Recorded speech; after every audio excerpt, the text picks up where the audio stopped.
在龙门客栈，便是老娘射了酸。金镶玉嘛，因为她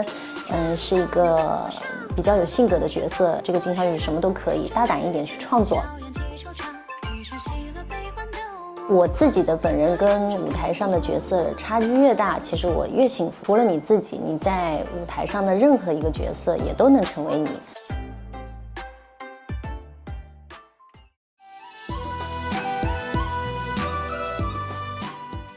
2023年可能突破了自己原有的很多舒适圈，因为今年遇到了很多个不同的角色，每个角色之间的差距都特别大。比如说像《钱塘里的方小米》，《新龙门客栈》的金镶玉，《梁祝》的祝英台，就要在表演风格上或者在舞台的这种塑造人物的能力上，自己提出更高的要求。金镶玉嘛，因为她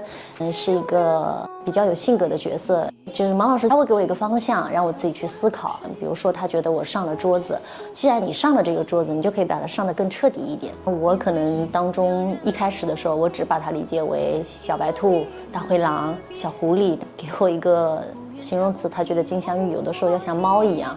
那他觉得你还可以更有一种什么样不同的特性，对我们对人物的理解会更全面。每天在那边做一些新的调整和处理，这些都是可能观众喜欢，或者说我自己也特别喜欢的地方。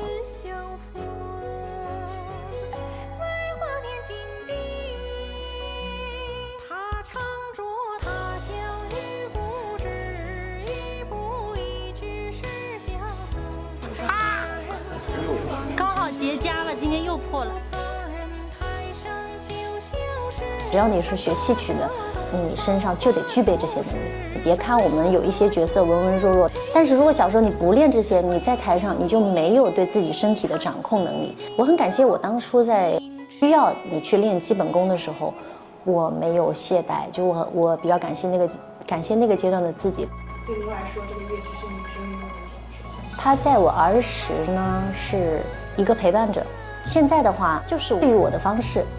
它让我觉得自己很有价值，让我觉得很快乐。从我们的原声带老师们开始，毛老师那一代到我们现在这一代，我们每一代人都在尝试去创作出符合当下人审美的一些作品，音乐剧也好，舞剧也好，我自己现在也是这样子，也会多去看。你现在遇到的题材越来越多了，然后需要你人身上具备的能力也越来越多了，你不看，那你就不知道你这个舞台上需要你做什么，可能你也不知道你观众他需要你提供的是什么。很多年轻朋友们他们也都自发的在做一些宣传，我觉得还是对自己更多说吧，继续珍惜这个舞台上遇到的每一个作品和角色，珍惜每一次站在这个舞台上感受灯光音响还有观众掌声的每一次舞台。西风何时休？